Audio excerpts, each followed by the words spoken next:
Correct அப்படின்னு நினச்சிப்பாங்க. Next France அப்படின்னா என்ன அப்படின்னா அதே தீவிரப்பற்று, சரிங்களா, ரொம்ப அதிகம் ஜாஸ்தி. ஓகேவா. ஜெர்மனி இவன் தான் ரொம்ப மோசம். என்னன்னா குல்டார், என்னன்னா ஜெர்மானிய கலாச்சாரத்தை மிக உயர்வாக எண்ணுவது. அதாவது மற்றவங்கலாம் தாழ்வு, அவங்க தான் வந்து பெருசு அப்படிங்கிற மாதிரி நினச்சிப்பாங்களாமா. ஓகே. நெக்ஸ்ட் இவங்க 3 பேரும் தான் இந்த ஃபர்ஸ்ட் வேர்ல்டு வார் இருக்கு இல்லையா, அது ஸ்டார்ட் ஆனதுக்கு காரணம் அப்படின்னு சொல்கிறாங்க. ஓகேவா. Next aggressive attitude of German emperor. எம்பரர்னா வந்து ராஜா, சரிங்களா. ஸோ யாருன்னு பார்த்தீங்கன்னா கெய்சர் வில்ஹிம், இவர் தான் ஜெர்மன் நாட்டோட ராஜா, சரியா. இவரோட அக்ரெசிவ் ஆட்டிடியூட் பற்றி சொல்கிறாங்க. அவர் என்ன சொல்கிறாருன்னா, இந்த உலகத்துக்கே நாடு அதெல்லாம் இல்லை, போயிட்டார் உலகத்துக்கு, இந்த உலகத்துக்கே இந்த ஜெர்மனி தான் வந்து லீடர் அப்படின்னு சொல்கிறாரு. ஓகேவா.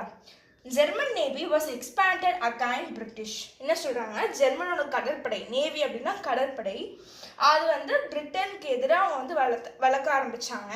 இதை பார்த்த பிரிட்டன் என்ன பண்ணாங்கன்னா, எம்பார்க்னா இறங்கிறது, சரியா, இறங்கி குத்துனாங்க அந்த மாதிரி சொல்லுவாங்கல்ல. ஸோ அந்த மாதிரி இறங்கிட்டாங்க. நீ வரியா, இரு நானும் வரேன், ரேஸ் பண்ணலாம், அந்த மாதிரி அவங்க வந்து இறங்கிட்டாங்க. அதனால் வந்து நாவல் ரேஸ் வந்து ஸ்டார்ட் ஆச்சு. இது என்ன அரோஸ் அப்படின்னா எழுறது அந்த மாதிரி சொல்லுவாங்கள்ல, பிரச்சனை எழுந்துச்சு அந்த மாதிரிலாம் சொல்லுவாங்க இல்லையா, அந்த எழுதுறது. ஓகேவா.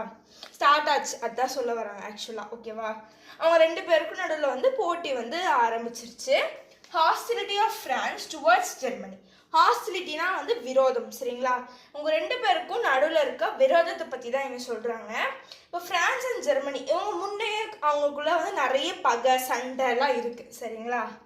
முன்னையே இருக்கு, பட் இப்போ திரும்ப வந்து ஸ்டார்ட் ஆகுது. ஜெர்மன் வந்து மொராக்கோக்குள்ள போய் இன்டர்ஃபரன்ஸ் ஆகுறாங்க. இது வந்து இந்த ஃப்ரான்ஸ்க்கு பிடிக்கல, அதனால வந்து இங்கே பிரிட்டனஸ் கிரியேட் ஆகுது அப்படின்னு சொல்கிறாங்க. தென் இந்த பிரிட்டன் வந்து ஒரு அக்ரிமெண்ட் போட்டிருக்காங்க. எதுக்கு அப்படின்னா மொராக்கோக்கு, யார் கூடனா ஃப்ரான்ஸ் கூட. இது வந்து ஜெர்மனியால் ஒத்துக்கவே முடியல, சரிங்களா. கன்சென்டட்னா ஒத்துக்கிறது, நாட் கன்சென்டட்னா அவங்களால சுத்தமாக ஒத்துக்கவே முடியல அப்படின்னு சொல்கிறாங்க. இதெல்லாம் நடந்ததுனால இதோட இமீடியட் காஸ் என்ன அப்படின்னு கேட்குறாங்க.